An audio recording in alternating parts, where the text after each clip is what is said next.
Olá galera, olá minha gente, boa noite. São exatamente 18 horas e 58 minutos aqui no meu telefone, no celular. São 19 horas.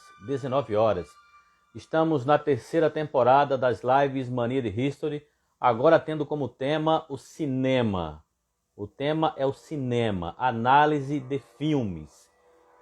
E é exatamente neste momento que a gente espera que muitas pessoas entrem hoje aqui e participem de uma das lives mais aguardadas, mais esperadas, tá certo? Eu quero aqui, saudar a Maria Júlia, um aceno para ela também. Eu peço a ela, Maria, confirma aí se o áudio tá legal, se a imagem tá bem enquadrada e não esquece de mandar um aviãozinho para as pessoas, de convidar as pessoas, tá certo? Convidando mais gente, apertando o coração e mandando um aviãozinho para dar visibilidade para esta live, que é super importante, porque vai abordar um dos temas mais urgentes da atualidade por dentro de um filme que é super legal, tá bom? Então eu aproveito e peço às pessoas que forem entrando agora, são 19 horas, aqui Bernardo já está por aqui, um aceno para ele, Yuri, um aceno também. Eu peço a todos vocês que estão entrando, que comecem a apertar o coraçãozinho. Bernardo, aguarda só um minutinho aí. Mandem aviãozinhos, convidando os seus amigos, convidando os seus parentes, seus aderentes. Bernardo já está pedindo para entrar na sala. Eu vou trazê-lo. Gabriel, manda aí aqueles... Eu vou trazer Bernardo para a gente começar a desenvolver o nosso tema, começar a trabalhar. Enquanto isso, as pessoas que estão entrando aqui, o Flávio, todas as pessoas que estão entrando aqui, aproveitem para mandar aviãozinhos e apertem o coraçãozinho.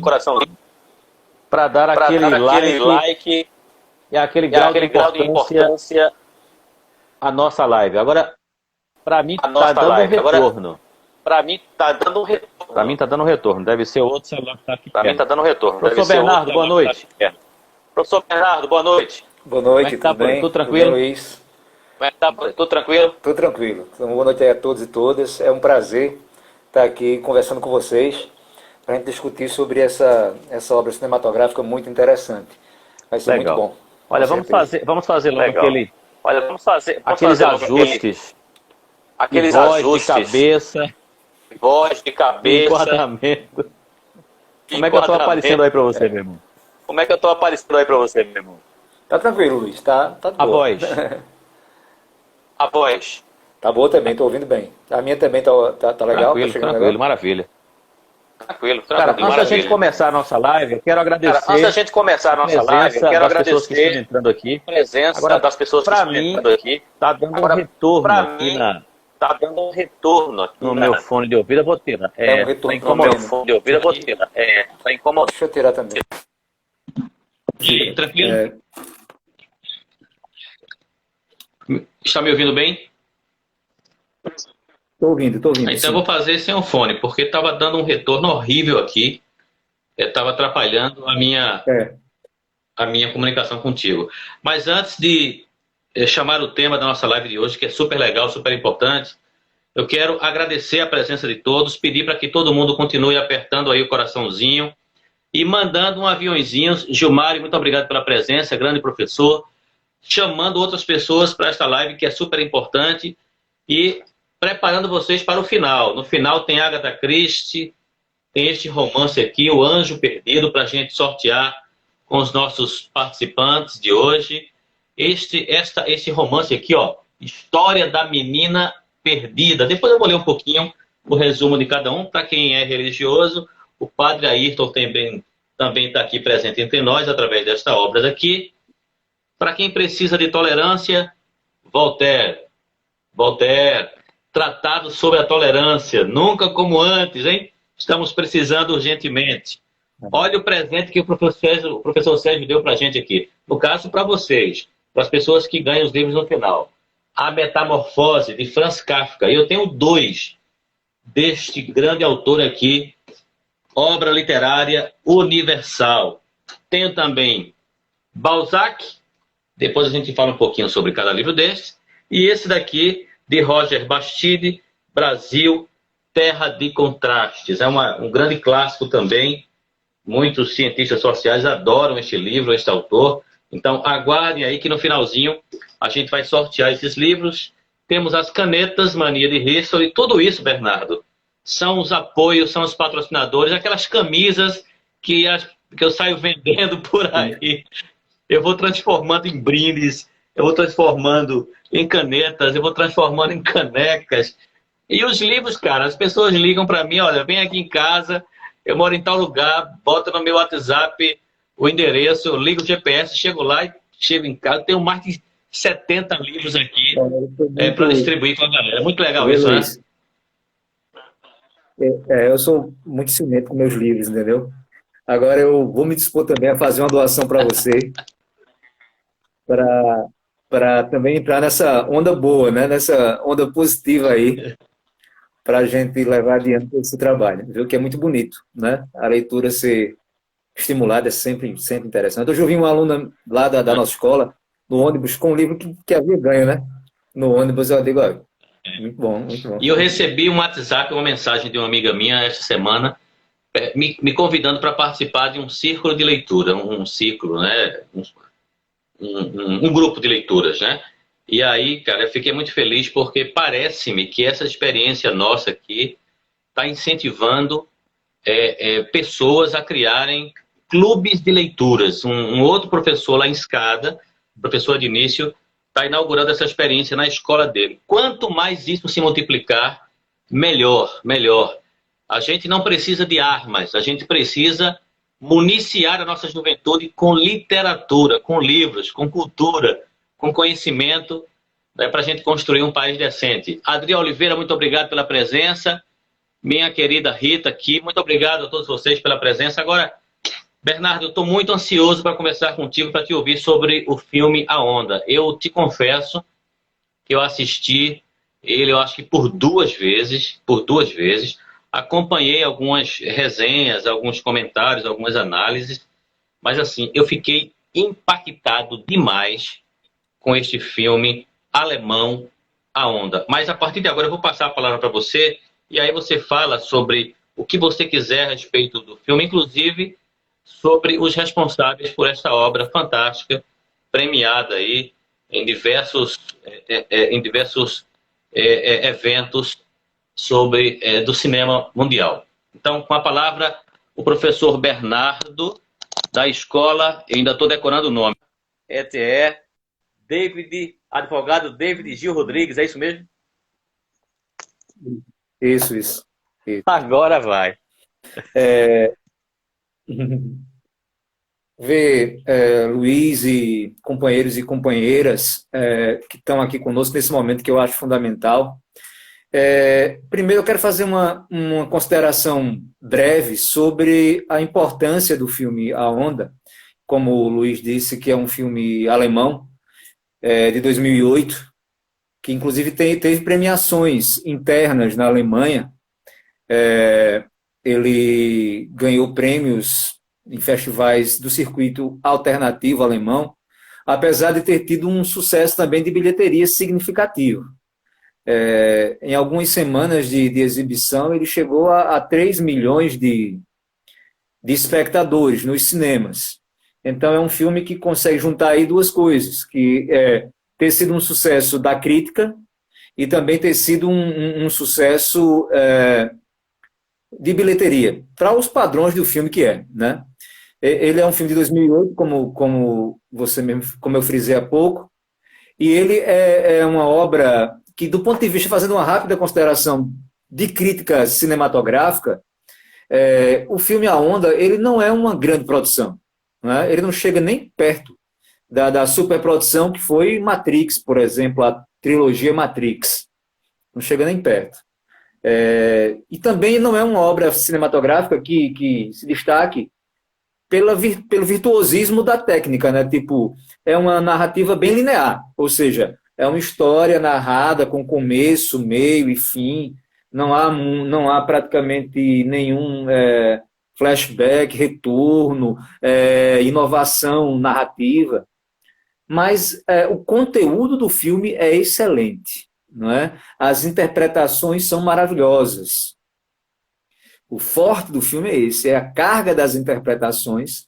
Você tem o protagonista, o professor Herr Werner, né? Herr Werger, e você tem os meninos, os protagonistas principais com uma grande exibição, né? Então, forte, o que destaca o filme nesse aspecto cinematográfico é isso. O primor das interpretações e a qualidade do conteúdo que é discutido ali.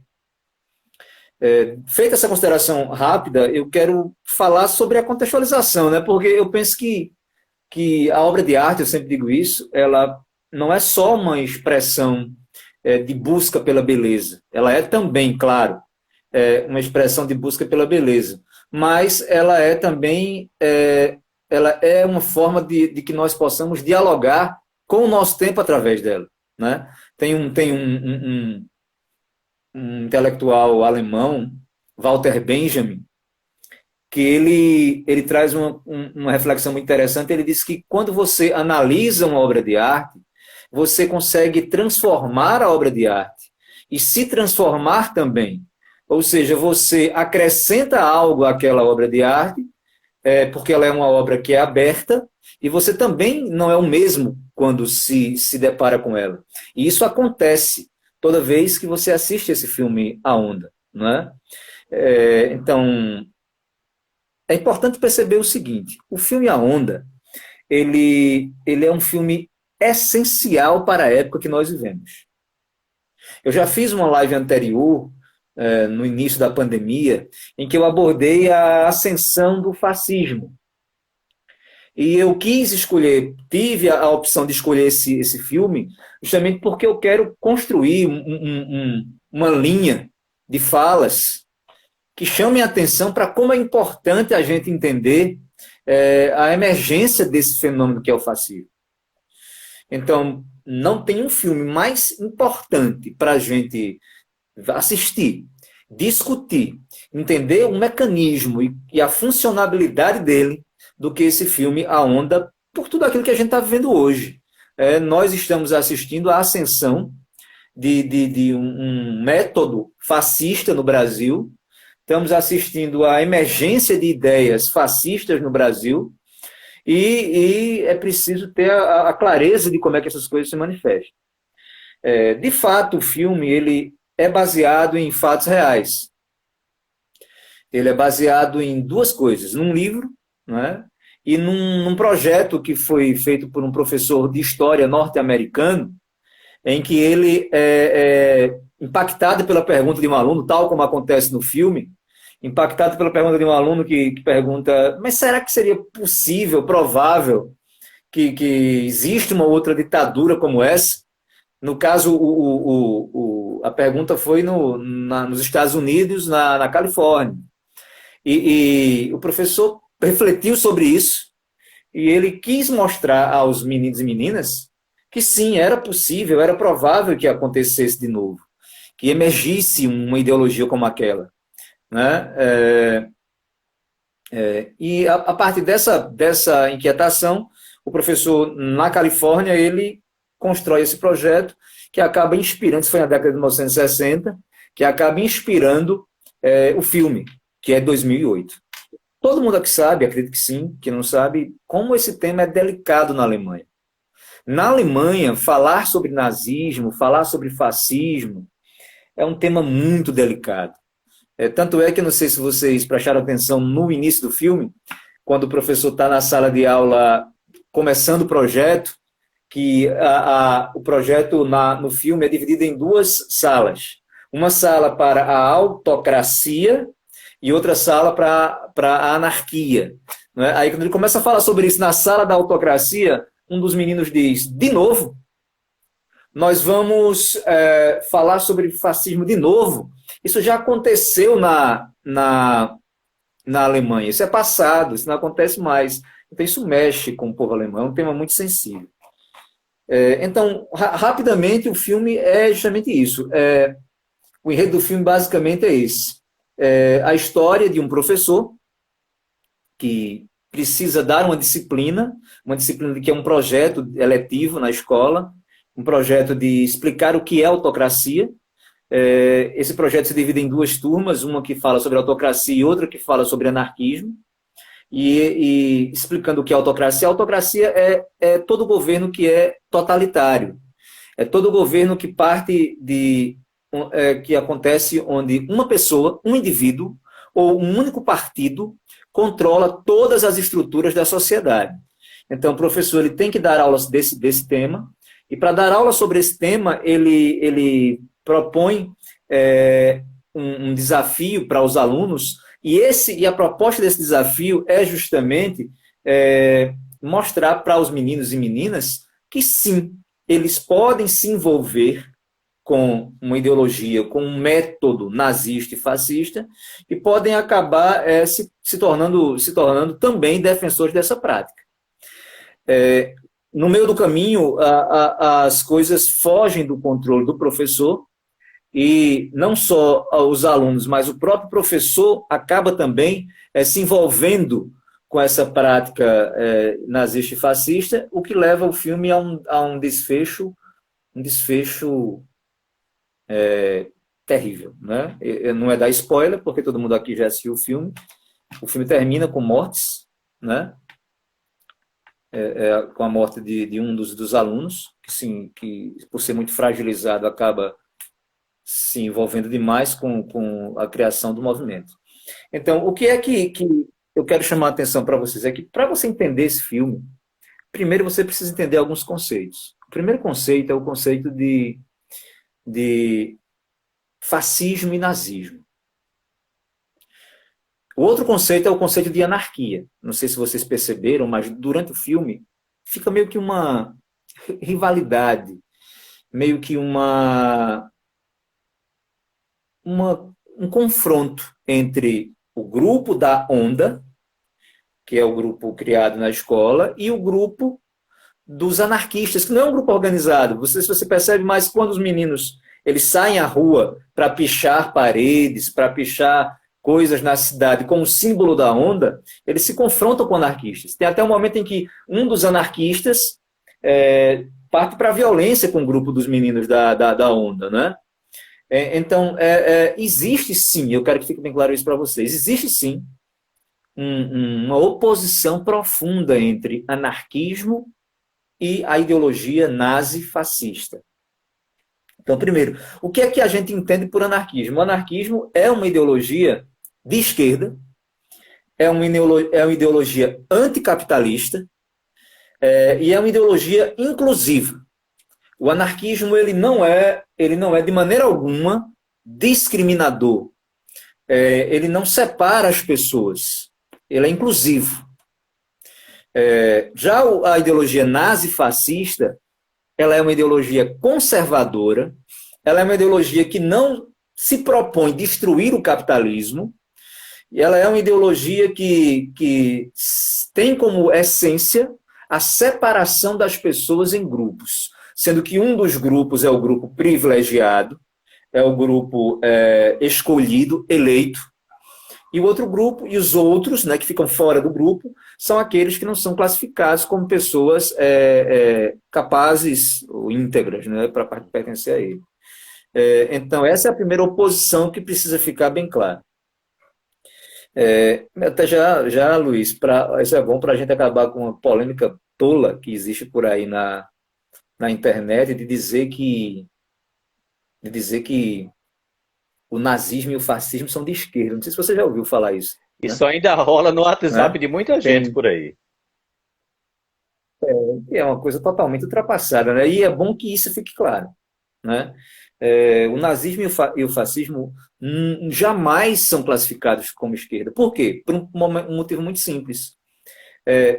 O nazismo e o fascismo não pretendiam destruir o sistema capitalista, nem sequer transformar o sistema capitalista. As burguesias, quer dizer, a classe social ligada ao capitalismo, que são os grandes industriais, que são os grandes empresários, que são os banqueiros, eles nunca se opuseram ao nazismo e ao fascismo. É só você buscar a história, isso fica claro. Eles eram aliados. Inclusive, Bernardo, é importante registrar que a embaixada alemã no Brasil teve a preocupação de emitir uma nota esclarecendo isso, rebatendo essa Sim, onda de sim, fake sim. news que estava circulando aí nas redes sociais. E para mim, Luiz, é uma vergonha absurda, entendeu? Dá uma vergonha você morar num país em que a embaixada da Alemanha precisa emitir uma nota para explicar uma coisa tão óbvia. Para quem não é da área, é meio que alguém precisar emitir uma nota para explicar para um norte-americano que a Amazônia fica no Brasil, entendeu? É óbvio que não era que o nazismo não é de esquerda. É, o maior adversário dos nazifascistas eram os anarquistas, que eram de esquerda, e eram os comunistas. Então isso fica claro, e você percebe no filme, que é uma oposição, não é? E isso também no mundo das culturas juvenis, no mundo das tribos de adolescentes juvenis, que é muito comum. Hoje em dia isso está mais espalhado na internet, mas, por exemplo, você vê muito isso no mundo dos gostos musicais, você vê que tem meio que uma oposição entre o punk, né, o movimento punk, que é um movimento anarquista, né, e os skinheads, os cabeças raspadas, que são aqueles neonazis, que são aqueles que são muito ligados ao ideal nazista. Então, se você estiver numa festa de rock, numa festa de punk rock, e você vir um punk que é anarquista e um skinhead, vai ter confusão ali, vai ter porrada ali. Eles se opõem, entendeu? Então, isso fica bem claro. Agora, eu queria chamar a atenção também, Luiz, para uma coisa, e pessoal que tá ouvindo, participando. Eu queria chamar a atenção para o interessante desse filme é que o professor, na sala de aula, ele destrincha os passos do método nazifascista para ter sucesso. Não sei se vocês perceberam. Porque a gente tem que entender o seguinte: nazifascismo é uma ideologia. O que é que significa ser uma ideologia? É um conjunto de ideias que explicam o mundo, do jeito deles, do jeito atravessado deles, do jeito tosco deles. Mas o nazismo e o fascismo explicam as coisas. Não é? Explica. Explica por que alguns são inferiores, por que outros são superiores, qual é o melhor caminho para chegar ao sucesso, e explica. Mas para além de uma ideologia, o nazifascismo é também um método. O nazifascismo é um sistema de chegar ao poder. Aí acho que vocês devem estar lembrados que quando o professor chega na sala, no outro dia que ele volta da primeira aula, ele já vem com uma série de passo a passo na mente dele. Ele começa a dizer, ele chega para os meninos e começa a pedir para eles ficarem em pé, né? E ele pede para ficar em pé, e pede para se movimentar, e pede para começar a marchar, não é? Ali ele está seguindo um dos princípios do método nazi-fascista, que é a disciplina, não é? E eu sou um cara muito invocado com esse negócio de disciplina, viu, pessoal? Eu não consigo ficar confortável num espaço robotizado, num espaço engessado, entendeu? Porque eu acho que a disciplina é uma forma de quem é incompetente esconder ou disfarçar sua incompetência. É assim que eu penso. Eu já não sou a favor da bagunça. Claro, lógico, ninguém é. Né? Nenhum professor é a favor de Uhum. bagunça. Mas eu gosto daquela atenção, eu gosto daquela participação que é espontânea. Então, o nazifascismo ele parte desse princípio. A disciplina é uma forma de controlar, mas não é só uma forma de controlar. Tem um escritor francês, um filósofo francês chamado Michel Foucault. Ele tem um livro chamado Vigiar e Punir. E nesse livro ele fala que ele explica como o uso da disciplina formou o exército moderno, né? E como essa maneira de disciplinar é uma maneira de controlar o corpo. E como o movimento da disciplina do corpo, por isso na hora do filme eles vão marchando, marchando, marchando, eles vão se empolgando, estão todos marchando juntos, e como aquilo ali provoca uma vivência de energia e de controle muito forte. Então, o outro passo, além desse lance da disciplina, é a ideia da união, né? Da união, quando o professor ele chega na história do padrão, do uniforme. Eu nunca gostei de uniformes, né? Nunca. Mas ele fala, porque a gente não tem uniforme, né? Aí tem gente que concorda. E começa a ver pontos positivos de usar uniforme. Quais são os pontos positivos de usar uniforme? Segundo eles lá, né? Veja, é porque todo mundo fica igual. É porque todo mundo se vê unido, cria-se um vínculo de união. Não é porque façam que as pessoas se identifiquem. Mas tem uma coisa que a gente não percebe ou às vezes esquece de perceber, é que o uniforme, ele dá uma falsa noção de igualdade. Ora, quer dizer que eu me torno igual a alguém só porque eu estou usando a mesma roupa que ele? E a condição de classe que as pessoas têm? Não é? E a diferença financeira que separa as pessoas? E a origem social que separa? Né? O nazismo e o fascismo não faz a crítica profunda da desigualdade social. Né? E quando ele trata todo mundo como igual através de um uniforme, é uma crítica totalmente superficial. Absolutamente superficial. E lá nesse movimento, tem uma menina, tem duas meninas, né? A Caro e a Mona. Elas meio que se opõem a, a essas coisas de A essa uniforme, padronização, de né? chamar essa padronização, e elas colocam sobre o indivíduo, né? Por exemplo, mas isso aí, e como é que é? E isso acaba com a individualidade. Isso é importante, sabe, pessoal, refletir sobre isso. O nazismo e o fascismo, ele é uma ideologia violenta. É uma ideologia que isso é uma coisa importante. O filme é um filme violento, né? Ele não é um filme de muito tiro, de muita morte, mas a linguagem que ele passa é uma linguagem bastante violenta, não é?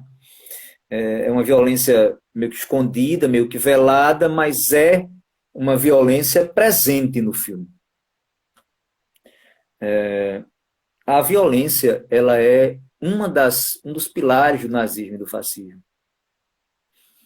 O nazismo e o fascismo ele tem muito sucesso ao fazer duas coisas. Primeiro, ao incluir a pessoa num grupo, fazer a pessoa satisfaz algo que é muito importante para as pessoas, principalmente para quem é adolescente, para quem é jovem, que é essa necessidade que as pessoas têm de serem reconhecidas, de serem parte de um grupo, de se sentirem bem recebidas, de se sentirem bem tratadas. O nazismo dá isso quando ela coloca todo mundo usando a mesma farda, quando ela dá um sentimento de irmandade.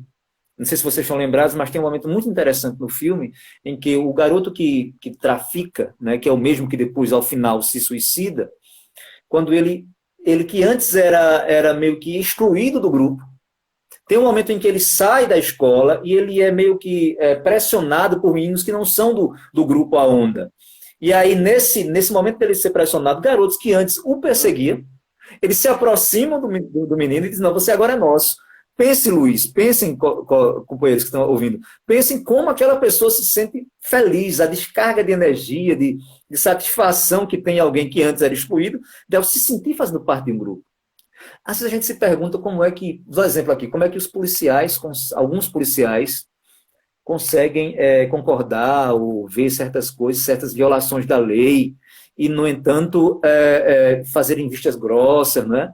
É porque a polícia é um corpo, entendeu? Ela é um grupo fechado, eles se sentem como irmãos. Um está pelo outro. Mesmo que haja um erro, uma coisa ou outra, esse sentimento de fazer parte de um grupo é muito forte em estruturas como o nazismo e o fascismo. E a segunda coisa que acontece na ideologia nazista fascista, além da satisfação desse desejo de pertencimento, é um espaço para fluir a pulsão de morte. Entendeu? Eu sou um leitor de Freud, gosto muito da psicanálise e entendo isso, entendo que tem um livro de Freud chamado A Psicologia das Massas, em que ele analisa isso. E de fato eu penso que nós seres humanos temos pulsões, duas pulsões em nós que são muito fortes, que são a base do nosso ser e da nossa vida. A pulsão de vida, que ele chama de Eros, né? E a pulsão de morte, que ele chama de Thanatos. Essa pulsão de morte é justamente um impulso inconsciente que nós temos de destruição. Entende? De quebrar, de matar, que algumas vezes é até em alguns casos, em algumas pessoas, é de se automutilar. Então, por que o nazismo faz sucesso? Por que será que no filme garotos de uma escola pública na Alemanha, por que será que eles, mesmo sem saber o que estavam fazendo, foram envolvidos naquela onda e acabaram se identificando tanto com esse projeto, a onda, a ponto de ficar aparentemente cegos para algo que acontecera no seu próprio país há décadas atrás e que causou tanto mal? Bernardo, pessoal, eu vou te Por interromper quê? só um minutinho para fazer um pedido às pessoas que estão conosco agora. Eu queria que todos vocês dessem um likezinho aí, um apertozinho nesse coração e enviassem um aviãozinho aí que tem na base, do lado direito do Instagram de vocês, para os seguidores de vocês, tá? Ainda dá tempo a gente trazer mais pessoas para essa conversa fundamental. O professor Gilmário Agra, que está aí agora conosco, é um pedagogo, um camarada muito envolvido, muito engajado. Ele faz uma provocação, uma pergunta que é a seguinte: nos dias atuais, a gente pode ver uma relação entre a mensagem que o filme emite para a gente com algumas práticas vigentes no Brasil. E aí eu lembro, Bernardo, que no começo da live você falou em conceituar o fascismo, identificar o fascismo. Cara, eu acho que muita gente entra nessa onda sem saber em que está surfando, sabe? Muita gente entra em bolhas no WhatsApp, no Facebook, é manipulado pelo YouTube por alguma grande liderança. Tem muita gente aí pelas redes sociais fazendo a cabeça dessa juventude. Muitos jovens reproduzindo coisas sem terem a mínima noção do que estão falando. E praticando, olha, eu não sei se você identificaria o fascismo hoje dessa forma, mas praticando uma coisa chamada polarização. Digo, olha, se você não está comigo, você não é meu adversário, você é meu inimigo. Eu tenho percebido isso nas redes sociais. Para algumas pessoas, o outro não é adversário, porque o adversário, a gente discorda dele, a gente combate as ideias dele, mas a gente respeita a integridade física, a vida dele. O inimigo, a gente quer destruí-lo. A gente quer desnaturalizar a morte dele. Se ele morrer, se ele vir a óbito, se ele for atropelado, se ele for assassinado, será uma morte bem-vinda.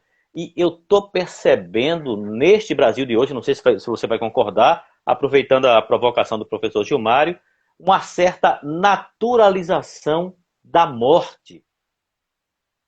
Inclusive por pessoas que praticam religião. Bom, eu vou passar a palavra para você, mas assim, a provocação de Gilmário tem como relacionar a retórica do filme com o que estamos vivendo hoje no Brasil, muitas práticas políticas hoje aqui em nosso país? Então, Luiz, o filme foi feito foi 2008, né? Foi bem antes dessa emergência dessa onda aí de extrema direita. Antes de Trump, antes da Polônia assumir o partido lá que é de extrema direita, foi antes do partido conservador lá na Itália assumir o poder, foi antes do Brexit na Inglaterra, né, que também é conservador e é de extrema direita, e foi principalmente antes de Bolsonaro chegar ao poder aqui no Brasil. Hungria, Bolsonaro também. Não é? Então, na Hungria, o Orbán, né, também bem lembrado, o Orbán lá na Hungria. Então, o filme é anterior a isso. Mas apesar de ser anterior, ele meio que é uma coisa profética, né? Por que ele é profético? Porque o que a gente está vendo hoje em dia é a ascensão do nazifascismo outra vez. Ninguém fala mais em nazismo nem em fascismo. A gente fala de neofascismo, né? Ele mudou algumas coisas, mas o que a gente está vendo é isso. Hoje é isso.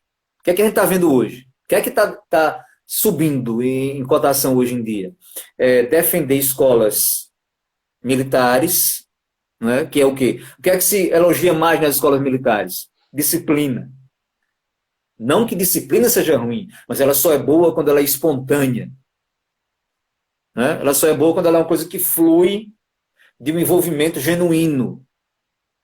Primeiro. Segundo, o que é que a gente está vendo aí? A discriminação, o preconceito contra aquilo que é diferente. Por exemplo, quais são os alvos preferenciais hoje em dia? A homossexualidade, o homossexual, né? As pessoas transgêneros, o racismo e a xenofobia e o preconceito regional, que nós, nordestinos, inclusive, somos vítimas disso. Então, e outra coisa que nós estamos vendo aí é que está dando está no outro patamar, entendeu? Você, claro, lembra como antigamente a gente tinha cuidado com as palavras. As palavras, elas são muito fortes, né? Hoje em dia, nada, você dá uma passada pelo Twitter, dá uma passada pelo Instagram, mas no Instagram não, mas no Twitter, são pessoas desejando a morte, são pessoas falando em destruir, são pessoas falando em estuprar, são pessoas falando em matar pai, filho, de quem é diferente. Né? Está claro. Isso está acontecendo hoje em dia. E isso está acontecendo hoje em dia por quê? Era o que eu estava falando antes. Antes eu estava sedimentando a minha fala, dizendo o seguinte: a ideologia neofascista, por que ela pega tão rápido? Porque ela é como se você acendesse um fósforo na gasolina e... Porque ela é uma onda, né? Como o filme diz. Porque uma onda é forte, né? Uma onda é difícil de segurar. Por quê? Porque ela mexe com aquilo que existe dentro de nós.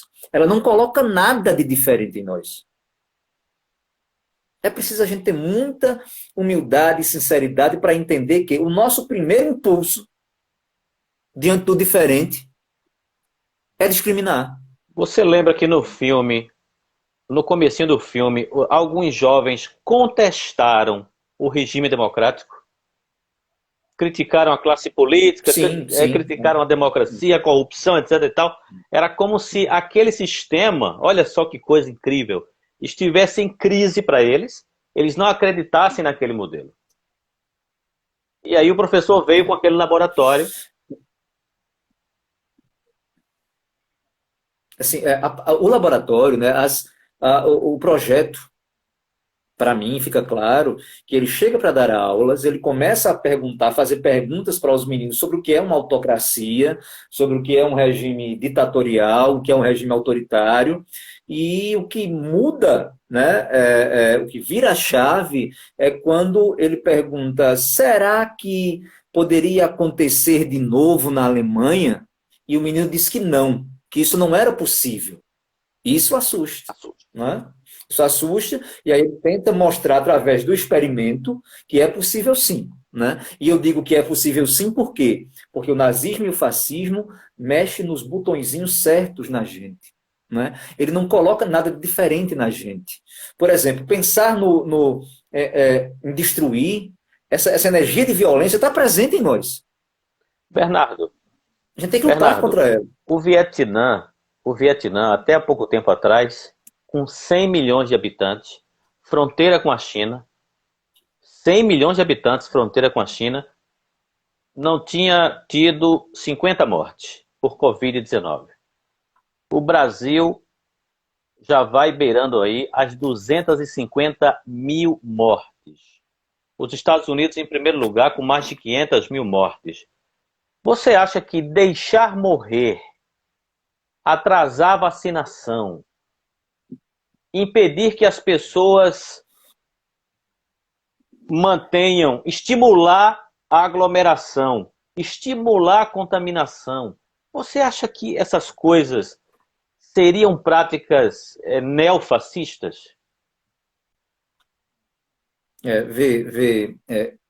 Um dos aspectos mais importantes do neofascismo é separar as pessoas em tipos, né? Então, um tipo ideal para o neofascismo é a pessoa forte. Não é à toa que Bolsonaro, que é alguém que tem uma retórica claramente neofascista, não é à toa que ele, quando vai falar da pandemia, ele sempre chama para coragem. Né? Ele diz, não dá para a gente ficar em casa, a gente tem que ter coragem, tem que enfrentar, todo mundo morre. Né? Isso é assim mesmo. Então, na Alemanha nazista, a gente fica. Uma das coisas principais da Alemanha nazista era a prática da eugenia. O que seria essa eugenia? É a busca de criar ou construir uma raça perfeita. E para se chegar nessa eugenia, nesse padrão eugênico, um dos métodos, antes do extermínio claro e direto dos judeus, porque chegou um ponto que é assim que o neofascismo age, né? Ele vai devagarzinho. Ele começa com coisas que ninguém pode questionar, tipo, tá vendo como todo mundo está disciplinado? Tá vendo como todo mundo fica na fila? Tá vendo como não tem mais barulho? Começa assim, com coisas que ninguém questiona. Tá vendo como todo mundo está unido? Tá vendo como todo mundo agora se sente igual? Ó, quem pode falar mal disso? Veja como a escola tá silenciosa, não tem nenhum menino no corredor. Começa assim, com coisas óbvias. Aí depois ele vai avançando, começa a separar pessoas. Depois de separar, ele começa a tomar das pessoas direitos básicos. Né? Por exemplo, no caso da Alemanha, primeiro eles trataram de tornar estéreis pessoas que tinham deficiência física, pessoas que tinham problemas cognitivos. Né? Eles começam assim. Até chegar ao ponto de exterminar, eliminar, como se fosse uma praga, pessoas que eram consideradas, pela ideologia nazista da época, como pessoas perniciosas, perigosas, capazes de contaminar a sociedade, que eram os judeus. Então, trazendo isso para cá, para a nossa realidade, claro que ninguém vai chegar e dizer vamos matar os velhos, porque os velhos, entre aspas, né, já não servem mais para nada. Ninguém vai dizer isso. Não se diz, mas se toma medidas que facilitam isso. Né? Claro que ninguém vai dizer vamos matar os pobres, porque os pobres não prestam, ou dão trabalho à previdência, ou oneram a previdência, ou acabam precisando de muitos direitos humanos ou direitos Os públicos, índios, como saúde e educação. Vamos matar para diminuir os gastos. os povos indígenas isso. também? Isso, ninguém vai dizer isso, entendeu? Mas acaba se tomando medidas que indiretamente vai diminuindo. Quem mais morreu foram pessoas pobres. Uma coisa que eu detesto e repudio é essa história de que a doença trata todo mundo como igual. Não, não trata todo mundo como igual. Vai olhar onde é que está o maior número de mortes, faça uma geografia, um mapeamento das mortes, veja onde ela está. É nos subúrbios, de pessoas pobres, pessoas pretas. Não é? Então ele não deixa claramente, que diz claramente como na solução final de Hitler, né? Mas existe uma série de medidas reais. Vou dar um exemplo aqui. Quando o governo dificulta a compra de vacinas, o que ele está fazendo? Ele está tomando uma medida positiva para que mais pessoas acabem morrendo pela ausência da vacina. Ou ele toma dispositivos ou ele simplesmente não faz nada. Isso se chama de necropolítica. O que é a necropolítica? É uma política voltada para a morte. E quem decide quem morre e quem vive é o Estado ocupado pelaquela classe social específica daquele momento. Então, o que a gente pode falar aqui, que o filme dialoga com a necropolítica e com a nossa realidade atual, é muito claro. Veja, lá no filme, um gesto bem simples. Quando eles começaram a usar farda padrão, que eles começaram a ficar na frente da escola para impedir que as pessoas que não eram do grupo A-OND entrassem. Começa assim. Começa com uma simples entrada numa escola. Começa com você forçar o outro a fazer um gesto, que é uma onda, né, no filme que eles fazem. Começa você forçar o outro a pensar. Começa separando de lugares simples. Começa com poucos movimentos.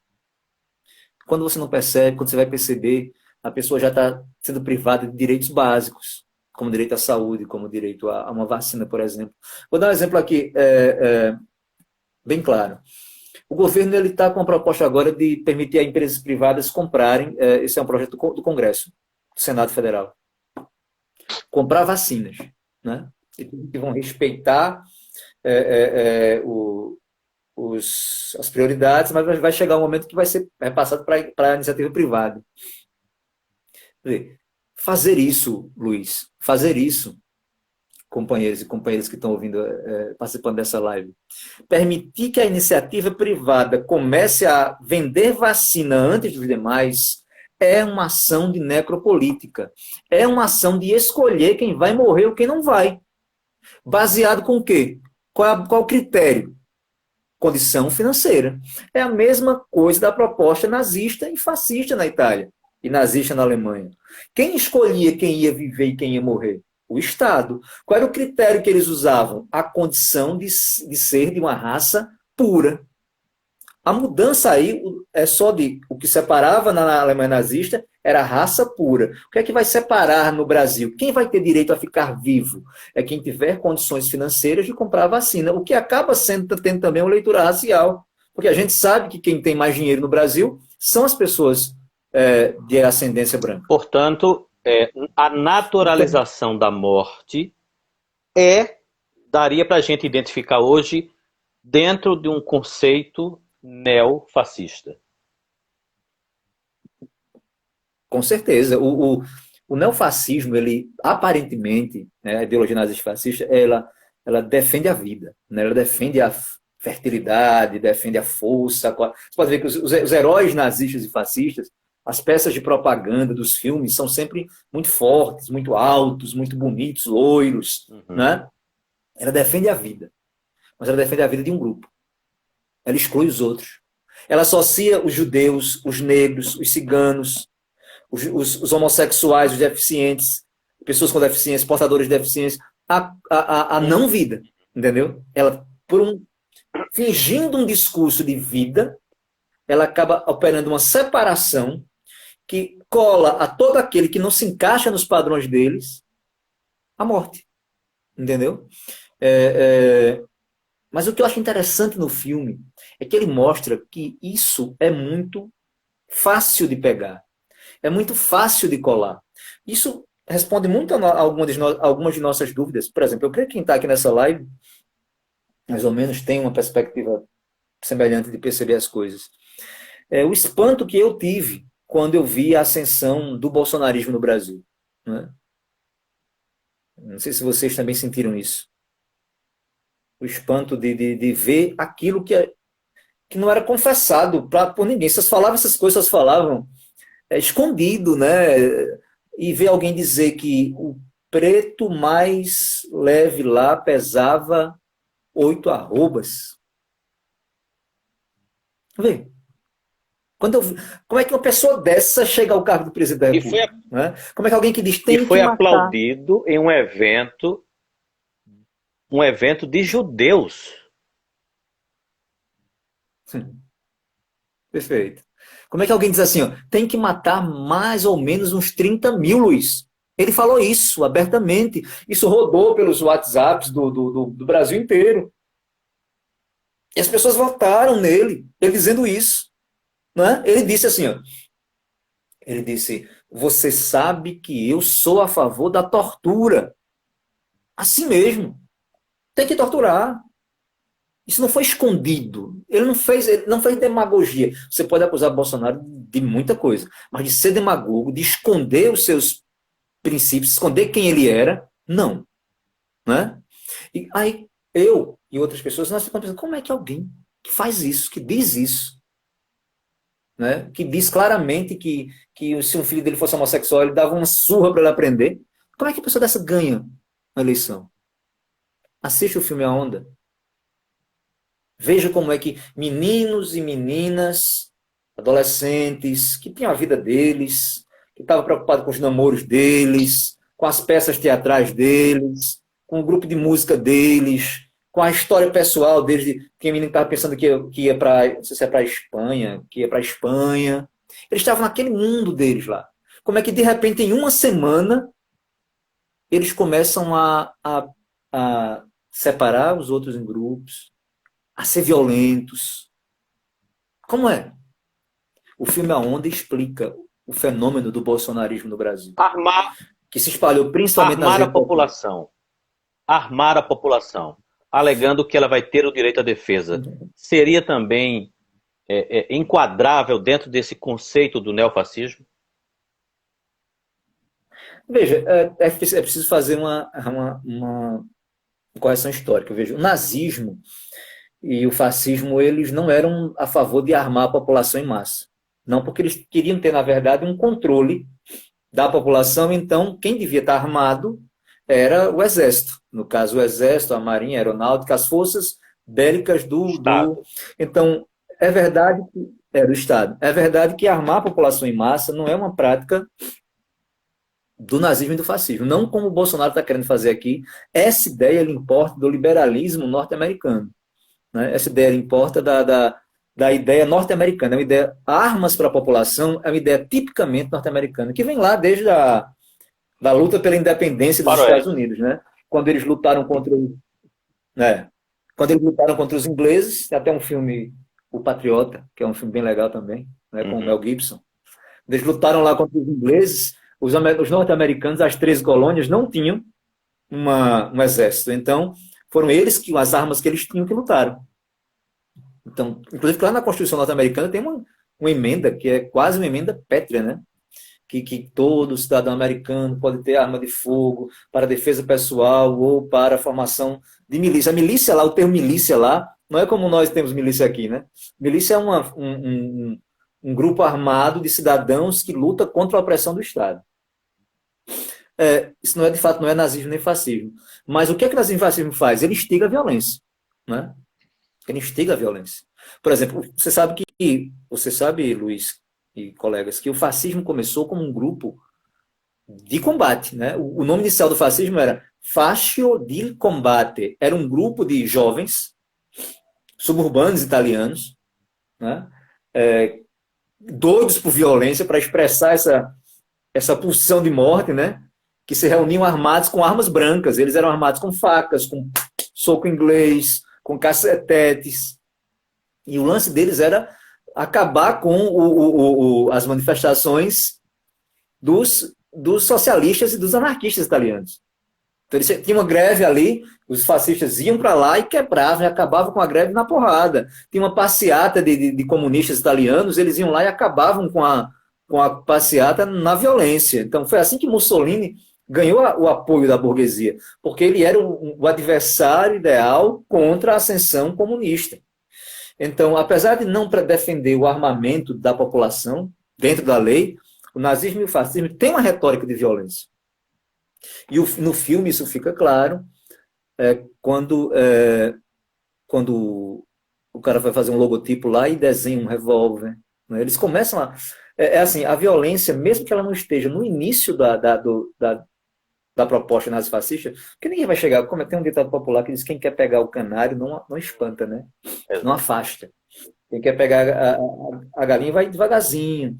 Então, mesmo que no começo o nazismo e o fascismo, a retórica nazifascista, o sistema nazifascista não fala em violência, mas aos poucos a violência vai aparecendo, né? Ela vai crescendo, tomando forma. E primeiro é uma violência retórica. Você pode ver essas pessoas que são bolsonaristas, ou esses bolsominions, como se diz, das redes sociais, os haters. A retórica deles é violenta. Né? A retórica deles é explosiva. E eles se inspiram em quem? Quem é o guru intelectual deles? Aquele pseudo-filósofo, né? e astrólogo e ocultista lá dos Estados Unidos, o Olavo de Carvalho. O Olavo de Carvalho é um xingador nato. A retórica dele é violenta, é cheia de palavrões. Né? Então, o nazifascismo, apesar de não defender esse armamento da população, ele é uma retórica Porém violenta. Sim. porém o ódio, no nosso caso brasileiro, estimulado, mais o armamento em massa da sociedade civil, pode levar mais adiante tem um conflito social muito forte, né? Muito Sim, grande. sim. Na verdade, Luiz, veja, Hitler, quando ele chega ao poder, primeiro ele tentou tomar o poder com um golpe de Estado em Munique, chamado de Putsch de Munique. O partido nazista existia, e ele, a primeira coisa que ele criou foi o quê? Ele criou uma milícia, um grupo armado dentro do partido nazista, que era a SA, que era aqueles que usavam bege, as fardas bege, né? Havia o exército alemão e ele, um partido político, passou a ter pessoas que andavam armadas, mesmo sendo proibido contra a lei. Então, veja, como é isso se encaixa, essa proposta se encaixa na ideia de Bolsonaro. Por exemplo, eu vou me perguntar, se por acaso Bolsonaro der um golpe de Estado, se ele transformar o Brasil de novo numa ditadura, eu não estou dizendo que isso vai acontecer, mas eu estou supondo. Se por acaso ele tomar o poder, você acha que ele vai permitir o armamento da população?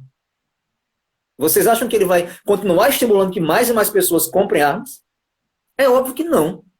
Ele só está estimulando isso agora por quê? Porque ele quer ter pessoas que devam a ele o fato de estarem armados. Por exemplo, quem é que está comprando arma? Quem é membro de clube de tiro, quem é membro de clube de caça, né? Pessoas que têm uma condição financeira Grandes boa, proprietários rurais. pessoas que fazem parte isso, pessoas que fazem parte do espectro social dele. São pessoas que, num possível confronto, vão ficar do lado de quem? Do lado dele, né? Esse grupo é a milícia que ele está armando. Não estou falando daquela milícia que vende bujão de gás, que cobra por internet, que cobra por segurança. Não é, não. É a milícia, assim, é no sentido de serem civis, armados, que num eventual confronto, ficam do lado de Bolsonaro. Tá Bernardo, olha entendendo? só. Então, a polícia... São 19 horas e 55 minutos. Primeiro, agradecer a presença de todo mundo aqui, dos profissionais que estão aqui, dos professores, estudantes. O professor Sérgio está aí, nosso grande parceiro, Sara, Adriana, enfim, todo mundo que está aí. Tem um público muito bom acompanhando esta live e ainda dá para chamar mais gente ainda. A gente está no finalzinho, mas vejam só, vejam só. Eu quero pedir aos estudantes que entrem nesta caixinha daqui do lado, que tem uma interrogação, e deixe o seu nome, a sua escola e o seu município para concorrer no final a esses livros aqui. O professor Raul Manhães de Castro está de volta ao Brasil, está conosco, está pedindo para abrir a caixinha. Eu acho que ele tem uma provocação para você. Eu vou abrir, professor, mas deixa eu orientar os estudantes que querem ganhar livros, que querem ganhar canetas e esses marcadores de páginas aqui, esses separadores de páginas. Minha gente, vocês vão entrar nessa caixinha que tem uma interrogação, vão deixar o nome de vocês, a escola, a turma. É muito importante. É muito importante. E, obviamente, o município, né? Para que a gente possa identificar. Então, depois desta live com o Bernardo, eu vou fazer o sorteio aqui, vou anotar o nome de vocês, colocar uma caixinha aqui e tal, de forma bem transparente, chamar o nome de todo mundo.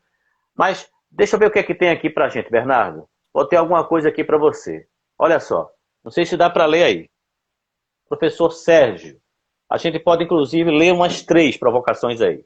Vamos lá. Como podemos relacionar o filme A Onda com a militarização das escolas em curso no Brasil? Grava aí, tá? Grava aí. Tá, deixa eu ver aqui. Professor Raul Manhães de Castro. Qual a diferença entre o neofascismo e as práticas evangélicas, sobretudo as neopentecostais? Então eu vou deixar você com essas 2 provocações. Eu acho que isso já dá um boom, né? Pronto, com certeza. Vamos começar com a última. Eu gosto disso, né? A religião é uma coisa que eu me interesso muito por estudar, né?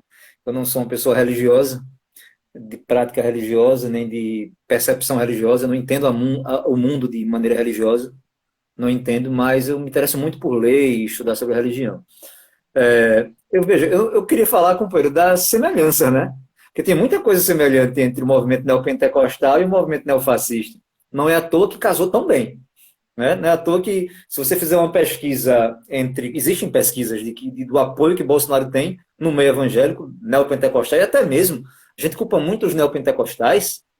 Para quem não sabe o que é neopentecostal são são cristãos evangélicos que pertencem a igrejas mais contemporâneas, que acreditam que os dons de línguas são atuais, tipo profecia, falar em línguas estranhas, que eles são atuais, mas que não são tão rigorosos nos usos e costumes, como, por exemplo, Universal do Reino de Deus, Igreja Mundial do Poder de Deus, Igreja Internacional da Graça. Essas são neopentecostais. E tem as igrejas pentecostais, que são aquelas que creem nos dons do Espírito Santo, mas ainda são mais apegadas ao conservadorismo de usos e costumes, como, por exemplo, a Assembleia de Deus, Igreja Cristã do Brasil. Essas são pentecostais.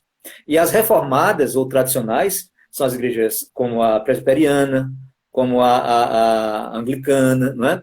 Então, o sucesso de Bolsonaro não é só em quem é neopentecostal, não. É em quem é pentecostal, neopentecostal, conservador e católico também. Né? Pessoas como é que eles chamam? Renovação carismática. Vários e vários padres fizeram campanha para Bolsonaro nos púlpitos de suas missas. Então, para ser honesto, bem honesto, há uma simbiose, quer dizer, uma linguagem comum muito forte entre o cristianismo brasileiro, com honrosas exceções, é bom frisar, né? Como pessoas que seguem a teologia da libertação e outras correntes aí, com honrosas exceções, mas é. Então, o que é que tem de semelhante? Primeiro, é a catarse, não é? Vê, o que quer dizer catarse? É aquele momento em que você se deixa tomar pelas emoções e é guiado pelas emoções, pela raiva, pelo orgulho, pelo prazer de vencer ou de humilhar. Então, isso você sente numa manifestação nazifascista, você sente isso fazendo parte de uma grande marcha nazista, como teve a Marcha das Tochas, e você sente numa igreja, numa pregação contra a homossexualidade. Imagine o pastor gritando, berrando lá no púlpito, porque nós somos santos, porque Deus não permite o mal, e os homossexuais são... Esse prazer, essa vivência desse prazer, essa onda conservadora, isso sempre nos dois lugares. Entendeu? Então é como se os evangélicos que adotam essa prática, eles podem expressar livremente sua raiva, seu preconceito, sua discriminação, sua fúria, podem dar vazão a seu desejo de morte com a bênção, acreditam eles, divina. É aquele evangélico que tem discriminação com o homossexual, tem raiva do homossexual, mas ele não verbaliza coisas violentas contra o homossexual porque ele é evangélico. Mas ele vê um Bolsonaro falar, ele vê um bolsonarista falar, ele vê um youtuber falar, e é como se ele dissesse, poxa, é isso que eu sinto, mas eu não posso falar, entendeu? Então, há muito em comum no método bolsonarista, perdão, neofascista e os métodos que são adotados nessas igrejas pela maioria dos fiéis. Agora, se você perguntasse se isso que tem em comum, o que é diferente, né, entre esse método e o cristianismo, né, tal como está nos evangelhos, aí é outra história, né? Aí é outra história que se você... Eu gosto muito de ler os evangelhos. Se você for ler os evangelhos, recentemente estava fazendo um estudo de novo, estudando de novo o evangelho de Mateus, para procurar entender onde é que essas pessoas vão buscar confirmações das suas crenças no bolsonarismo, né? Ou na ideia neofascista. Onde é que eles acham nos evangelhos coisas que confirmam o que eles pensam. Entendeu? Talvez, se forem lá para o Antigo Testamento, tem um versículo ou outro que possa justificar alguma prática homofóbica ou machista. Mas eu não vejo, entendeu? Então, a diferença entre o cristianismo, tal como Jesus coloca, e o método neofascista é abissal, é enorme. Mas entre a prática das igrejas pentecostais, neopentecostais e conservadoras e a prática neofascista, há muito mais semelhança. Né? A multidão, a massa, a catarse, o espaço o lugar para expressar a violência, o ódio, não é? Com certeza. Olha, tem a pergunta do Sérgio, ainda pendente, que é sobre a militarização das escolas, e o professor Raul resgata um pouco de Pol Pot, né, que não era fascista, mas era um necropolítico. Ele faz uma pergunta aqui, né? Na verdade, é mais que uma pergunta, é uma provocação do professor, né? Essa, de fato, é uma provocação. A do professor Sérgio, vai muito no sentido que a gente pensa muito parecido, né? E eu Você concordo conhece esse professor Raul? Não. Não Ele conheço é não. primo de Jos... Cadê a ele é provocação? primo de Josué de Castro. É um grande intelectual, viu? Ah, sim, sim, sim. E é uma pergunta muito boa dele, né? Eu acho que, primeiro, Pol Pot, para quem não sabe quem é ditador, foi um ditador, um autocrata cambodjano.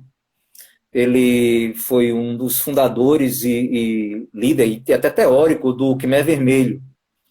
O Khmer Vermelho, que é era uma espécie de partido comunista cambodjano, não é?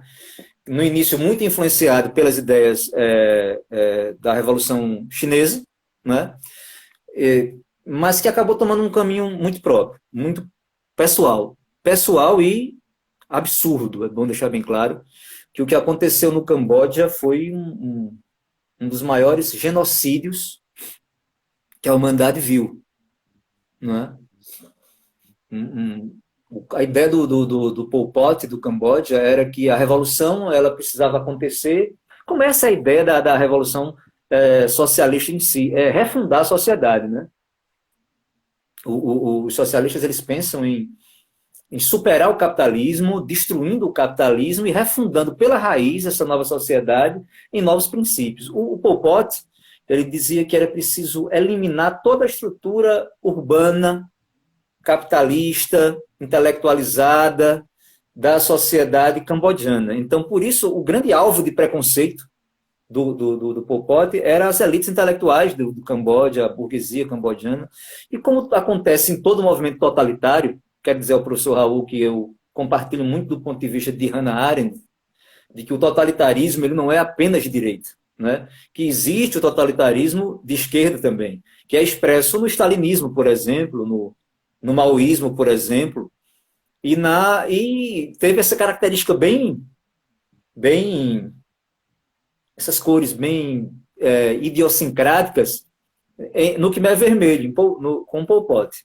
Concordo com ele não era fascista, a necropolítica não é privilégio do, do fascismo ou do nazismo, que são totalitarismos de direita, não é? A gente chama de extrema-direita.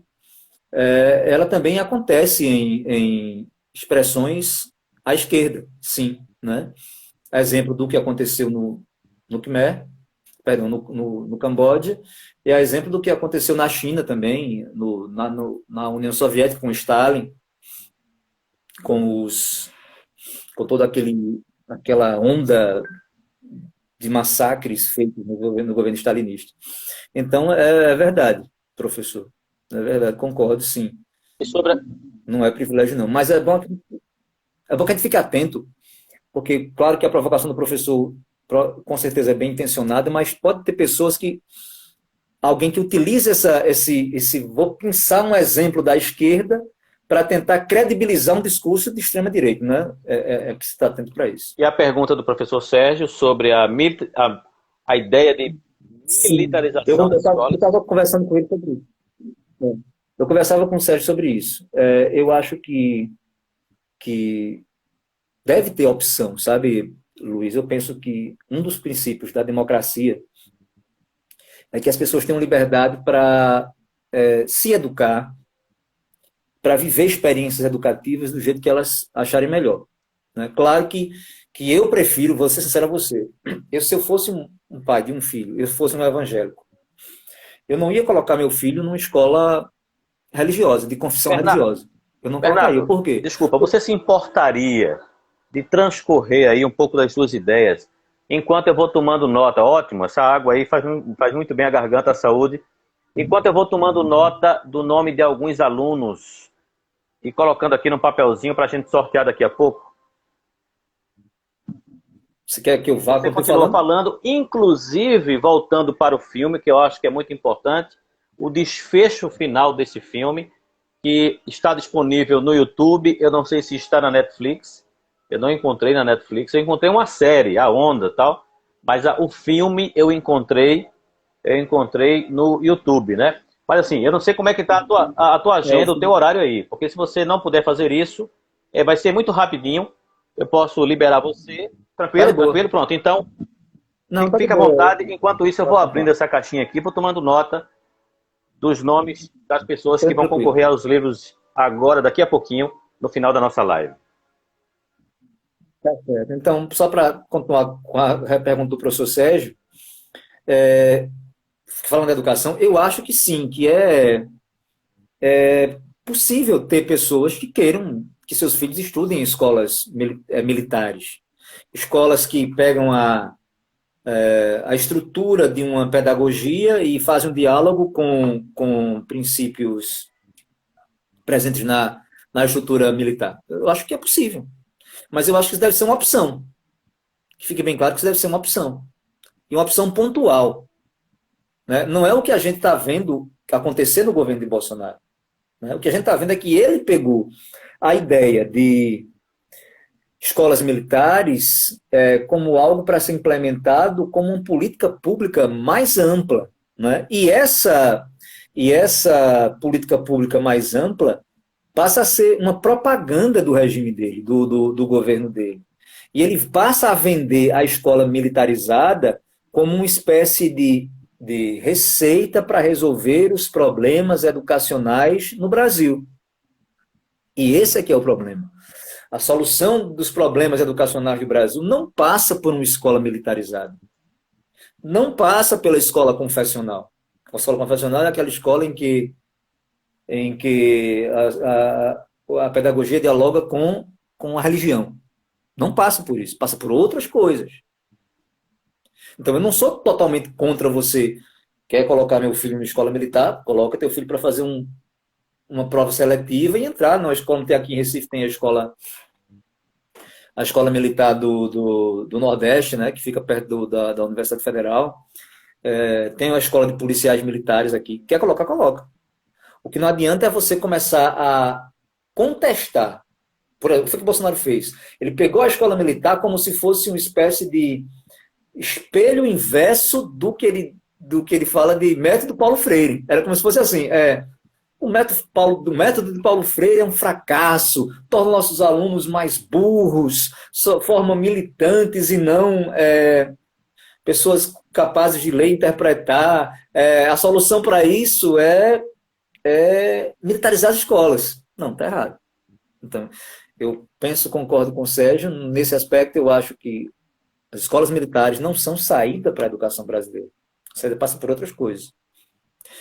Agora, se você quer entender o lugar que essa propaganda de escolas militarizadas, o lugar que essa ideia de ampliar o acesso às escolas militares, o lugar que isso ocupa no projeto bolsonarista de poder, que é, no fundo, um projeto neofascista, eu acho que é um projeto é um lugar fundamental, entendeu, Sérgio e companheiros?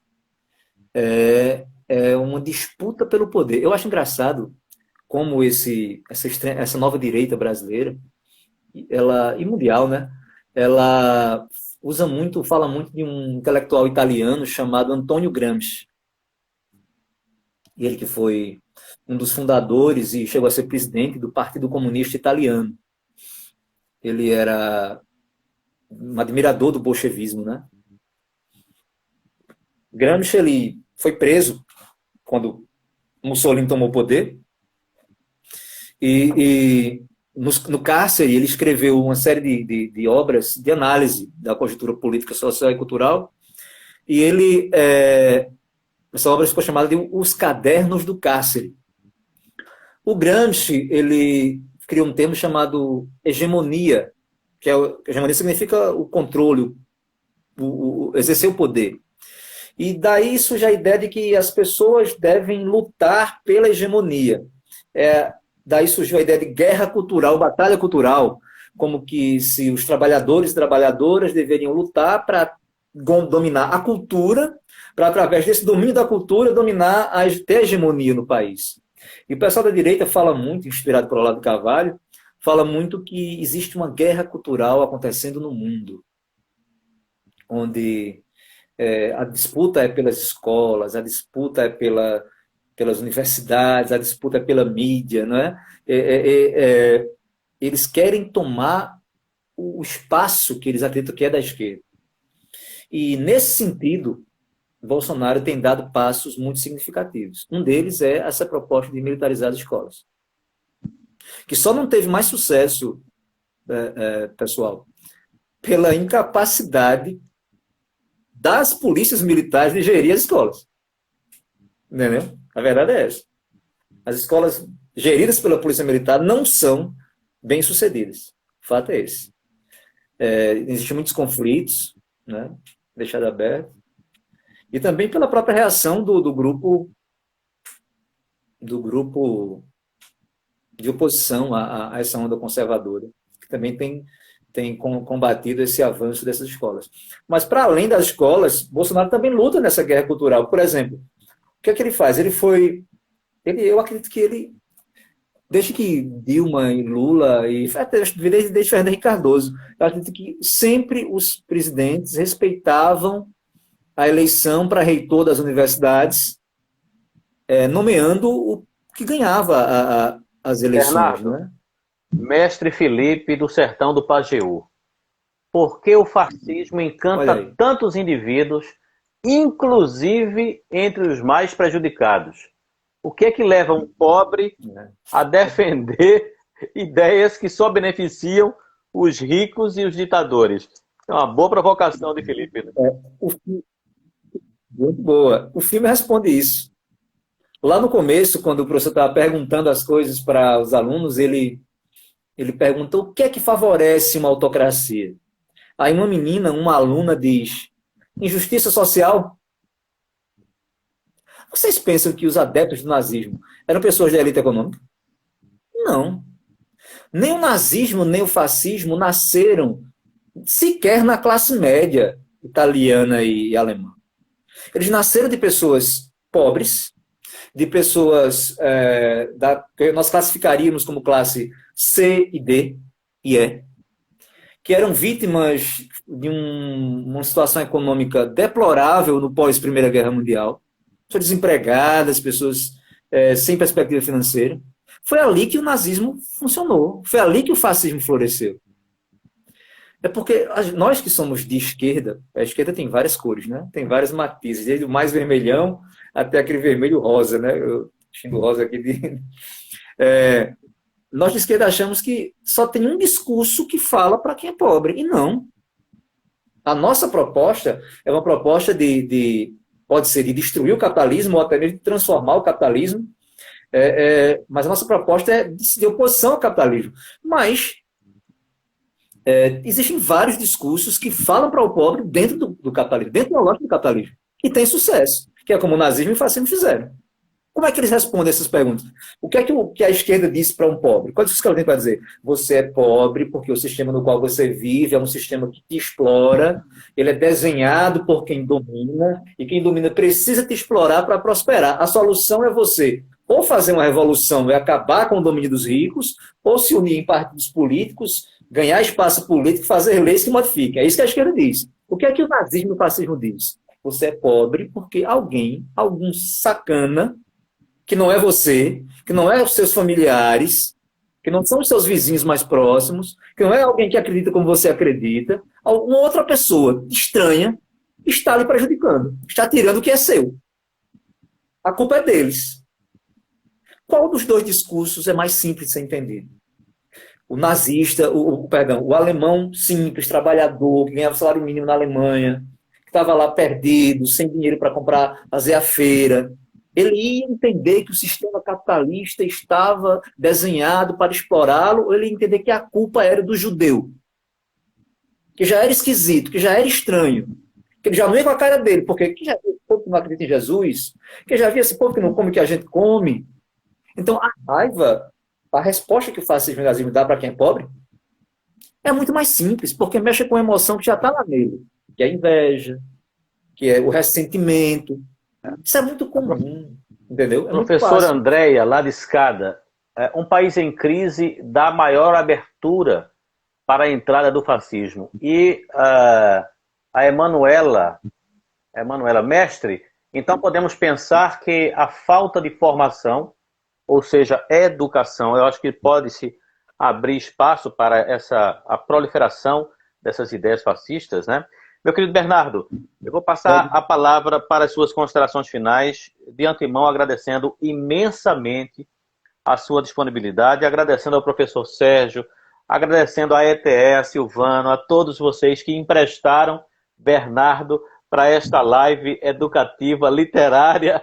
Eu sei que ele poderia ter vindo por conta própria, mas quando várias pessoas estão ali incentivando, fica mais fácil, né? Fica mais fácil.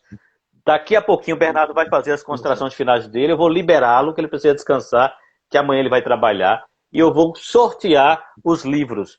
Todos os nomes estão aqui, todos estão aqui, e aí eu vou chamando um por um, já vou separando o livro, o marcador, as canetas, vai ser uma coisa rápida, mas eu quero antecipadamente dizer que na próxima quarta-feira a Revolução Pernambucana estará em debate aqui. E temos um professor cineasta na rede, é muito, muito, muito legal, cara, Ederval Trajano, lá de Quipapá. Ele trabalhou em Recife muito tempo, mora em Quipapá. O trabalho dele já foi matéria no Diário de Pernambuco, Jornal do Comércio, e a gente vai falar sobre cinema na educação, educação no cinema, e como tema central, a Revolução Pernambucana de 1817. Vai ser super interessante, super interessante. Bernardo, a palavra final, antes do sorteio, é com você, as considerações sobre o filme, sobre fascismo, nazismo, enfim. Fique à vontade, e em nome de todas as pessoas que entraram aqui, muita gratidão, meu amigo. Um prazer imenso, imenso em aprender, em ouvir as suas palavras nesta noite. Tá certo, Luiz. Eu que agradeço, né? Mas deixa eu tentar responder a pergunta bem rapidinho e fazer minhas considerações finais.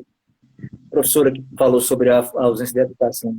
Professora, eu estou muito preocupado com essa nossa mania de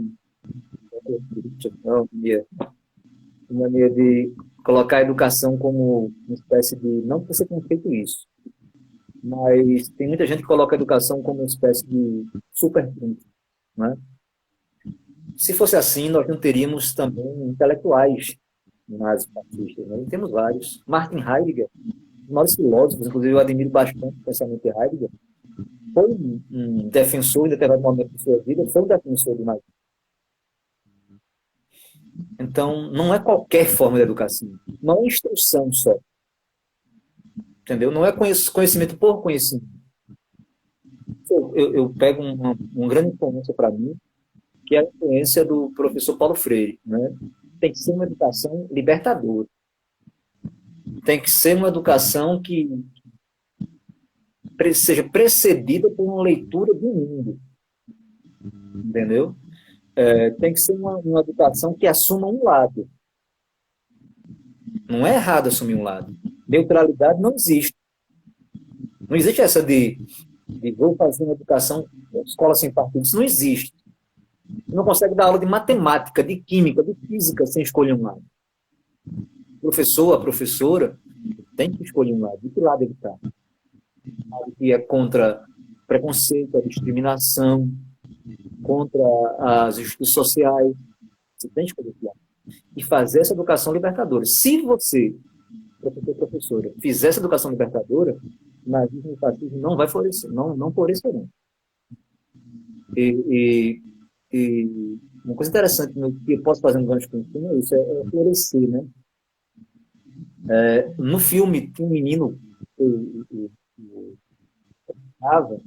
que ele era um menino muito tolhido, né? Você podia observar no filme, ele ficava quietinho no lugar dele, e de repente quando o professor começou com a história de onda, ele ficou inquieto, ele não se aguentava sentado, ele levantava, ele ia de um lado para o outro, ficou empolgado, ele começou a entender, ele se ofereceu até para ser guarda-costas do professor.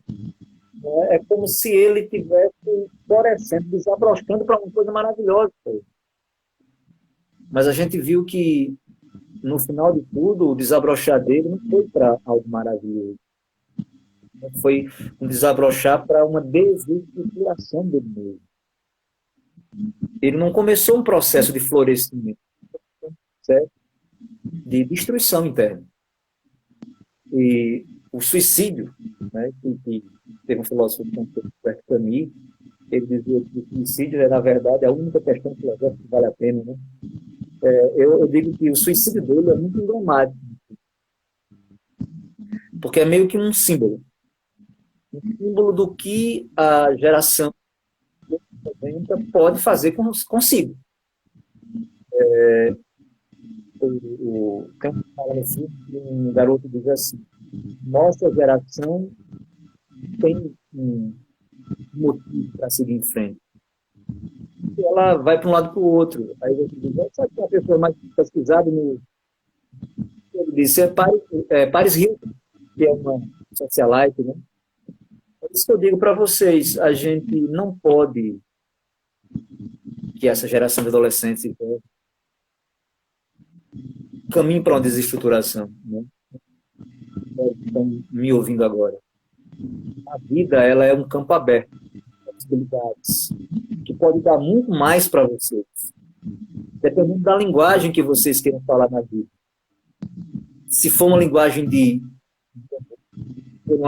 solidariedade, se for uma linguagem de fraternidade, para vocês. O fim da história não tem que ser como o fim do fim. Essa história é um campo aberto, é um horizonte amplo, podem perseguir. E o conselho que eu dou é isso: trilhem o caminho da justiça, o caminho da paz, o caminho da solidariedade. Esses valores são importantes, porque são valores humanos, né? Que Deus construiu, e é através deles que ela vai se preservar, esperar cada vez mais. É isso, Luiz, Meiras. Muito obrigado por essa oportunidade. A todos e todas. Foi um prazer estar aí. Muito obrigado, meu irmão. E mantenha a sua agenda sempre generosa e aberta, porque muita gente disse que essa live foi excelente, aprendeu muita coisa com você hoje e tem gente pedindo: volta, Bernardo. Volta, Bernardo. Olha, isso é um apelo irresistível, meu amigo. Meu querido, muito obrigado, tá certo? Um forte abraço para você. Obrigado. Eu vou liberar você agora e vou fazer, a partir de agora, a chamada dos ganhadores desses livros, dessas canetas e desses separadores de páginas aqui. Meu querido, até breve, se Deus quiser. Um forte abraço. Valeu, meu irmão. Valeu. Minha gente, eu vou agora chamar. Bernardo está saindo. Ele pode. Bernardo, você. Isso. Eu vou ficar sozinho com vocês aqui. É rapidinho, tá? Deixa eu tentar aqui um fundo musical. Eu estou colocando aqui um fundo musical, tá? Um sonzinho de filme e tal, para a gente dramatizar um pouco o momento. Os nomes das pessoas que vão ganhar os livros, todos estão aqui, ó, para todo mundo ver. Ó, aqui, ó. Vou colocar de volta. Tem muita gente aqui. Atenção, hein? Eu estou acumulando livros aqui, inclusive de Jaboatão, de Escada. Em breve, olha, tudo em papel de presente. Os livros de Jaboatão, da escola de lá, da ETE David Gil Rodrigues, em breve eu estarei entregando ou na escola ou ao professor Sérgio. Não se preocupem que os ganhadores serão contemplados, tá? Os seus brindes chegarão até vocês. Não se preocupem. Deixa eu agora chamar o primeiro ganhador ou a primeira ganhadora desta noite. Vamos lá. Rapidinho, que eu sei que vocês estão ansiosos aí. O GSL já está batendo palminha. Ele é campeão de ganhar livros aqui. Olha só, quem ganhou a primeira obra de hoje, primeiro livro de hoje, foi a Maria Isabelle, do primeiro ano da EREI Monsenhor João Rodrigues de Carvalho, no município de Escada. Maria Isabelle, muito obrigado pela tua presença aqui. Você vai ganhar um livro de suspense da grande Agatha Christie. Bem gostosinho de ler, rapidinho. Assassinato no Expresso do Oriente. Geralmente os livros de Agatha Christie viram filmes. É muito bom ler Agatha Christie e depois pode procurar dar um Google aí, que vocês vão ver algum filme com este nome. Esse nome aqui, Assassinato no Expresso Oriente. Aí vejam o que é que eu faço. Eu separo com um papelzinho, coloco a caneta, Mania de History, e coloco o marcador, o separador de páginas, também Mania de History, agradecendo aos nossos patrocinadores, né? Nós temos patrocinadores. Dr. Raul Manhães de Castro, que estava aí conosco, o IPEAS, Clínica Popular, aí de Escada, a Academia Pernambucana de Ciências, Dr. Francisco Machado, que é pernambucano e trabalha lá no interior da Bahia, ao meu amigo Girlândio da Girtur, a Open Redur, que é uma plataforma educacional da Universidade Federal. Todas essas pessoas ajudam este projeto para que ele dê certo. A todas as pessoas que doam livros para a gente. Todas, todas, todas. E é claro, né, os amigos e amigas que compraram camisas. Essas camisas se transformam em canetas e outros brindes para vocês. Próximo ganhador ou ganhadora de hoje vai para, mais uma vez, para o município de Escada, Maiara Silveira, do terceiro ano A. É um romance, O Anjo Perdido. O Anjo Perdido. Um livro que prende desde a primeira página e esclarece alguns dos mistérios mais remotos da nossa civilização. Está aqui separadinho, caneta, marcador, está aqui do lado. Vou ser mais breve agora, chamando o próximo ganhador ou ganhadora de hoje. Adriano Oliveira está aí de plantão, que eu sei.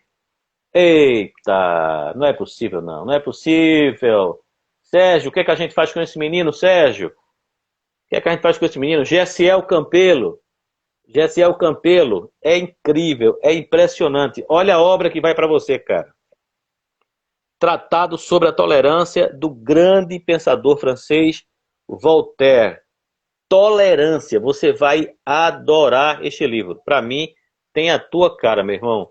Parabéns mais uma vez, mas é aquela velha história, cara. Quem participa ganha. Gessiel não perde uma live, sempre está conosco. É muito ativo nas redes sociais, especialmente nessas lives educacionais. Então, ou seja, mérito dele, né? Parabéns para ele. Eu, no lugar dele, faria a mesma coisa. Eita, lá caiu aqui o papel, gente. O ganhador ou a ganhadora, peguei. Vamos chamar aqui o outro ganhador de hoje. A nossa queridíssima Dandara, Evelyn Dandara, do ACC da Escada, do município de Escada. Vai para você um livro do Padre Ayrton, tá, Dandara? Padre Ayrton é um cara que tem um trabalho social lá no município de Arco Verde, um trabalho extraordinário, que eu tive o prazer de visitar. O título dessa obra dele é Acreditar, Perdoar, Recomeçar. Tarefa fácil? Bom, é uma pergunta. Muito legal. É um cara que transforma o evangelho em ação. Né? Padre Ayrton ajuda muita gente lá no município de Arco Verde, tá, gente? Eu conheço de perto o trabalho deste homem. Tem matéria, inclusive, na Rede Globo de televisão sobre o trabalho dele. É um cara muito humilde, tá? É franciscano, né? Franciscano. O próximo ganhadora de hoje, vai para o primeiro ano C da EREM Monsenhor João Rodrigues de Carvalho. Eu vou dar um livro bem pesado para ela, para começar. Ela disse a mim hoje que adorava ler. Então ela vai aqui, ó. História da Menina Perdida, tá? De Helena Ferrante. Vai para Vanessa Oliveira, do primeiro ano C da EREM Monsenhor João Rodrigues de Carvalho. O EREM Monsenhor está participando em peso hoje e é óbvio que quando a gente participa mais, ganha mais. Deixa eu ver se a gente ainda tem papel aqui. Os livros estão acabando aqui, mas aqui, né? Do meu lado. Mas eu tenho ainda aí mais de 50 livros para sortear para vocês ao longo dessa jornada. Luana Alves, você vai ficar com A Metamorfose, de Franz Kafka. Você vai ler rapidinho, olha como é fininho e é gostosa essa literatura. Ela é maravilhosa. É uma obra literária de caráter assim, universal. Você vai adorar. Foi um presente do nosso amigo professor Sérgio, da ETE, David Gil Rodrigues. Então aqui eu separo, coloco aqui o marcador de página, coloco uma caneta junto, coloco aqui do lado, chamo o próximo ganhador ou ganhadora. Hoje está caindo da minha mão aqui, acho que eu estou ansioso, né? Opa, eu só não sei a turma dela, mas tem um outro livro de Franz Kafka, outra metamorfose, é o mesmo livro, só que uma capa diferente, é da Maria Júlia, da EREM Monsenhor João Rodrigues de Carvalho. Se ela estiver me escutando aí, Maria Júlia, você vai me procurar na escola. Amanhã de manhã eu estou de plantão lá, tá? Não esquece, não esquece. Se você não pegar comigo, vai poder pegar na direção da escola. Agora só faltam 2 livrinhos para a gente fechar, encerrar o sorteio de hoje. Vamos chamar agora o. Deixa eu ver aqui. Deixa eu ver. Ih, rapaz, o cara de sorte. A primeira vez que ele participa. Kaique da Silva Bezerra, também da Erém Monsenhor. Esta obra fantástica, fantástica, de Honoré de Balzac. A Mulher de 30 Anos. A Mulher de 30 Anos. É talvez o título mais conhecido de Honoré de Balzac. Foi este romance que originou o termo balzaquiana para identificar, designar mulheres mais maduras. Olha só, um clássico, hein? Parabéns, Kaique. Você é um cara de sorte, pé quente.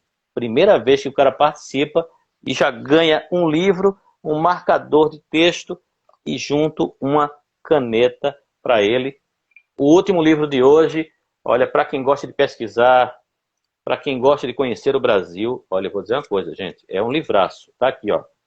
Brasil, Terra de Contrastes. É um livraço. Não estou brincando, não. Estou brincando, não. Tem muitas pesquisas escolares que esse livro vai ajudar vocês aqui, ó. Presença africana no Brasil. Encontro de raças e civilizações. Tem muita coisa boa neste livro. A Amazônia. E aí você pode ir alemães e japoneses no Brasil. Imigração. Você vai lendo aos pouquinhos e vai tomando aquele banho de cultura, aquele banho de conhecimento, tá? É de Roger Bastide. Atenção, atenção, ficou com a Michele Amanda, também da Erém Monsenhor, primeiro ano A. Pessoal, antes que vocês saiam daí, não esqueçam que na próxima quarta-feira a gente está promovendo outra live, trazendo mais livros, mais canetas, mais marcadores de texto. Convidem mais gente, porque o tema vai ser a Revolução Pernambucana de 1817.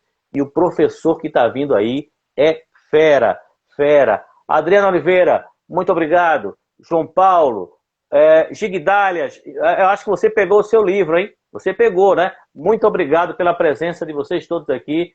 Eu agradeço demais o apoio dos professores, dos professores, dos gestores de escola, especialmente dos estudantes e dos apoiadores. O professor Dr. Raul, muito obrigado, meu querido, Dr. Francisco, a nossa querida Fabiana Carvalho, através do IPEAS, Consultório Popular, da APC, que é a Academia Pernambucana de Ciências, e eu me despeço por aqui, mandando um beijo no coração de vocês. Esta live vai ficar gravada, vai ficar no IGTV do Instagram, vocês podem compartilhar, reproduzir com quem vocês quiserem e tomarem uma aula, uma verdadeira aula com o mestre Bernardo sobre fascismo, com base no filme A Onda, e ele trouxe para o Brasil. O cara interpretou a realidade brasileira, matou a pau.